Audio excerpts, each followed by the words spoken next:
বাংলাদেশি ক্রিকেটারদের স্কিলে ঘাটতি পেয়েছেন মারিও ভিলাভারায়ান। ব্যাটারদের আরও দায়িত্বশীল হবার পরামর্শ টাইগারদের সাবেক ফিটনেস ট্রেনারের। সাকিব আল হাসানকে মিস করছেন বলেও জানিয়েছেন এই লঙ্কান। আরব আমিরাত থেকে আরিফুল ইসলামের আরও একটি রিপোর্ট।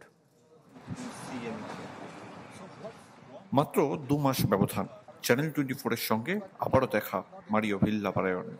দীর্ঘ 6 বছর ফিটনেস ট্রেনার হিসেবে জাতীয় দলের ড্রেসিং রুমে ছিলেন, তাই সবার প্রথমে জানতে চেয়েছেন বাংলাদেশের হালচাল। তবে ফিটনেস ইস্যুতে নতুন কিছু বলতে নারাজ লিটন মুস্তাফিজ তাসকিন। বর্তমান দলে থাকা অনেক ক্রিকেটার মারিওর যত্নে নিজেদের ফিরে পেয়েছেন। হংকং ক্রিকেট দলের সাথে থাকা মারিও কাছ থেকে দেখেছেন পুরনো শিষ্যদের। বাংলাদেশের ক্রিকেটারদের ফিটনেস নয়, স্কিলে ঘাটতি দেখছেন লঙ্কান। বাংলাদেশ দলের ফিটনেসে ঘাটতি দেখি না।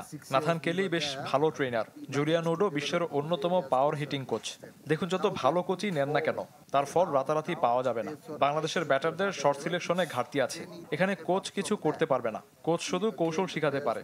মাঠে কিন্তু ক্রিকেটারদের খেলতে হয়। বসুন্ধরা ডায়াপেন্ট এখন আরো উন্নত। এই hot air through top sheet দ্রুত শোষণ করে সোনামণিকে দেয় কোমল অনুভূতি। শুধু ফিটনেস নয়, হংকং দলে বোলিং কোচের দায়িত্ব পালন করেন মারিও ভিলাভারায়ান। বাংলাদেশের বোলিং ইউনিট নিয়েও প্রশংসা করেছেন, তবে ব্যাটারদের আরো দায়িত্বশীল হবার পরামর্শ তার।